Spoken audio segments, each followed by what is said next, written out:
Hello छात्रों, आप सभी का आपके अपने यूट्यूब चैनल पर बहुत बहुत स्वागत है। छात्रों, एमपी बोर्ड क्लास 10th का विज्ञान का जो वार्षिक पेपर होने वाला है उसका आईएमपी से भरा हुआ एक मॉडल पेपर आपके सामने लेकर आया हूं। छात्रों, यदि आप इस पेपर से तैयारी कर लेते हैं तो विश्वास मानिए कि आप वार्षिक परीक्षा में बड़े आसानी से 60 से 70% अंक लेकर आएंगे। और मैं आपको बता दूं कि जिन छात्रों ने एग्ज़ाम से पहले सामाजिक विज्ञान का पेपर देखा था उनको पता है कि एग्ज़ाम में 60 से 70% क्वेश्चन सेम टू सेम देखने को मिले थे। तो यदि आप भी विज्ञान में अच्छा अंक प्राप्त करना चाहते हैं तो यह पेपर पूरा का पूरा ज़रूर देखें। तो चलिए वीडियो को स्टार्ट करते हैं।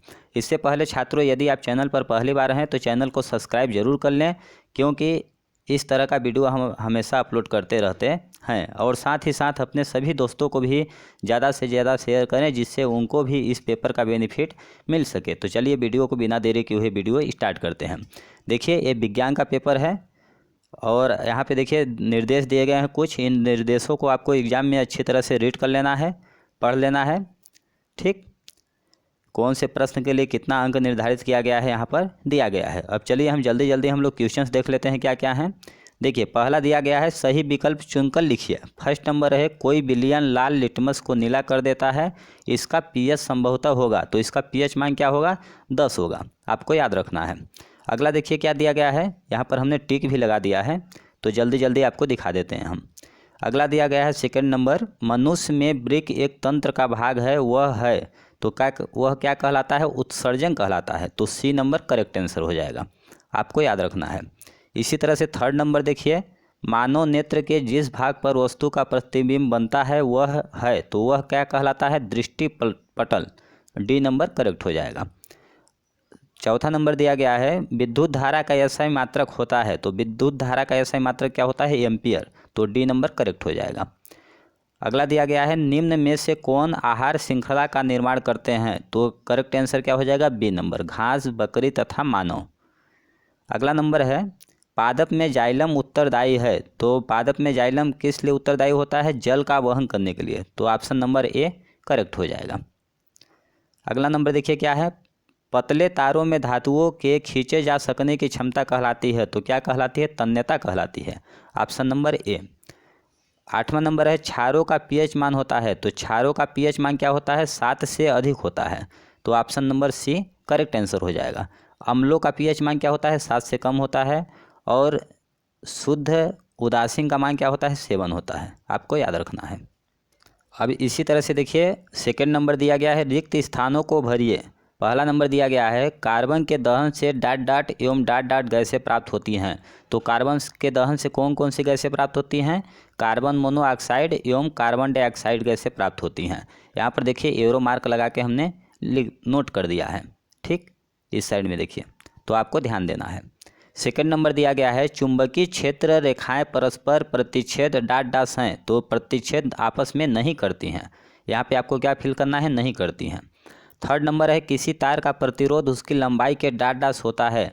तो किसी भी तार का प्रतिरोध उसके लंबाई के क्या होता है? अनुक्रमानुपाती होता है। तो यहाँ पे क्या फिल करना है आपको? अनुक्रमानुपाती।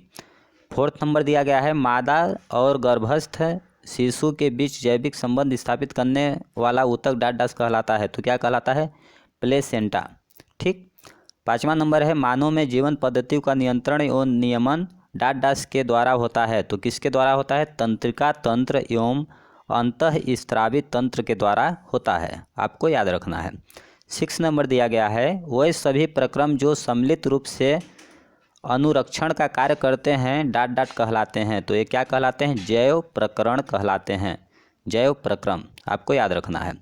अगला नंबर है आधुनिक आवर्त सारणी में डॉट डॉट समूह है। तो आधुनिक आवर्त सारणी में कुल कितने समूह हैं? 18 समूह हैं। ठीक, अगला नंबर है अगाध वर्धनीयता एवं तन्यता डॉट डॉट का प्रमुख गुण है। तो यह किसका गुण है? धातुओं का गुण है। अब अगला देख लेते हैं क्या दिया गया है। अब सही जोड़ी का हम लोग मिलान कर लेते हैं। ठीक, तो देखिए थर्ड नंबर दिया गया है सही जोड़ी बनाइए, स्तंभ और स्तंभ। फर्स्ट नंबर दिया गया है विद्युत धारा का मात्रक। तो इसका करेक्ट आंसर क्या हो जाएगा? कूलाम प्रति सेकंड। विद्युत धारा का मात्रक क्या होता है? कूलाम प्रति second. Option number H correct हो जाएगा। इस साइड देखिए हमने नोट भी कर दिया है, किसका कौन सा होगा हमने नोट भी कर दिया है। यहाँ पर देखिए इस साइड हमने नंबर मेंशन कर दिए हैं, तो आपको ध्यान देना है। इस तरह से चलिए अब जल्दी जल्दी देख लेते हैं हम लोग। इसी प्रकार से देखिए सेकंड नंबर क्या है, प्रतिरोधकता का मात्रक। तो प्रतिरोध का मात्रक क्या होता है, ओम मीटर, जी नंबर हो जाएगा। यहाँ पे साइड में 2 लिखा गया है, मतलब जी क्या है, दूसरा नंबर का है। थर्ड क्या है, स्वपरागण। तो स्वपरागण का क्या हो जाएगा, द्विलिंगी पुष्प। पर परागण एक लिंगी पुष्प। विषम पोषी पोषण हिरण। परजीवी पोषण जोंक हो जाएगा। विद्युत की सुचालक अधातु ग्रेफाइड हो जाएगा। कार्बन का अपर रूप क्या होता है, हीरा होता है। तो 8 का क्या हो जाएगा, ए नंबर करेक्ट हो जाएगा। ठीक, अब चलिए एक शब्द के उत्तर हम लोग देख लेते हैं क्या क्या दिए गए हैं। फर्स्ट नंबर दिया गया है, रेफ्रिजरेटर तथा अग्निशमन में उपयोगी कार्बन का नाम लिखिए। तो इसमें कौन सा कार्बन यूज होता है, क्लोरोफ्लोरोकार्बन, आपको याद रखना है। अब देखिए सेकंड नंबर क्या दिया गया है, कार्क स्क्रू नियम का प्रतिपादन किसने किया। तो किसने किया था, मैक्सवेल ने किया था, आपको याद रखना है। थर्ड नंबर देखिए क्या दिया गया है, चुंबकीय क्षेत्र उत्पन्न करने वाले स्रोतों के नाम लिखिए। तो क्या क्या हो जाएंगे, क्षण चुंबक एवं धारावाही चालक। ठीक, चौथा नंबर देखिए क्या है, अंतरिक्ष यात्रियों को आकाश कैसा दिखाई देता है। तो अंतरिक्ष यात्रियों को आकाश काला दिखाई देता है, आपको याद रखना है। अब अगला दिया गया है, उस दर्पण का नाम बताइए जो बिंब का सीधा तथा आवर्धित प्रतिबिंब बना सके।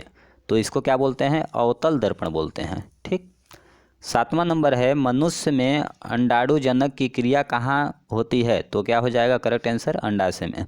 सातवां नंबर दिया गया है, तंत्रिका तंत्र के सूक्ष्मतम इकाई क्या कहलाती है। तो इसका करेक्ट आंसर हो गया न्यूरॉन, आपको याद रखना है।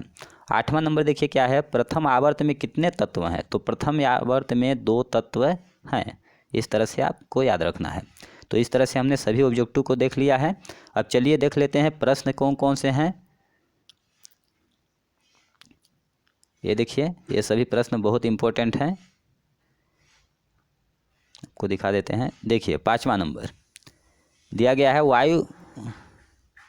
पाँचवा नंबर, वायु में जलाने से पूर्व मैग्नीशियम रिबन को साफ क्यों किया जाता है। अथवा में दिया गया है, लोहे की वस्तुओं पर हम पेंट क्यों करते हैं। ठीक, इसी प्रकार से छठवां नंबर दिया गया है, अब दिखा देते हैं आपको। सातवां नंबर है, ठीक, और आठवां नंबर, नौवां नंबर, 10वां नंबर, 11 नंबर, 12। दोस्तों ये सभी क्वेश्चंस एग्ज़ाम की दृष्टि से बहुत बहुत इंपॉर्टेंट हैं और यही क्वेश्चंस एग्ज़ाम में पूछे जाएंगे। ठीक, तो आपको एग्ज़ाम से पहले इन सभी प्रश्नों को बहुत अच्छी तरह से देख लेना है और जो आप पहले तैयारी किए हैं उस तैयारी को भी स्ट्रांग रखना है। इसी तरह से देखिए 16 नंबर क्या है, तारे क्यों टिमटिमाते हैं, सचित्र वर्णन कीजिए। इसके अथवा दिया गया है। 17 नंबर देख लीजिए, 18 नंबर, 19 नंबर। ठीक, ये रहा 19 का अथवा। 20 नंबर हो जाएगा। 21 नंबर, धमनी एवं सिरा में अंतर स्पष्ट कीजिए। ये हो रहा आपका, दिखा देते हैं, ये हो जाएगा आपका 22 नंबर। तो विज्ञान में छात्रों टोटल 22 क्वेश्चंस पूछे जाएंगे।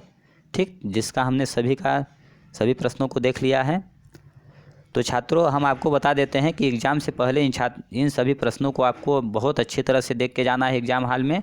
और छात्रों मैं आपको बता देता हूं कि विज्ञान के पेपर का आईएमपी से भरा हुआ एक मॉडल पेपर और का वीडियो एक और मैंने बनाया है, जिसका इस वीडियो के डिस्क्रिप्शन में लिंक दे दिया गया है। मैं चाहता हूं कि आप भी एक बार उस वीडियो को एक बार ज़रूर देखें।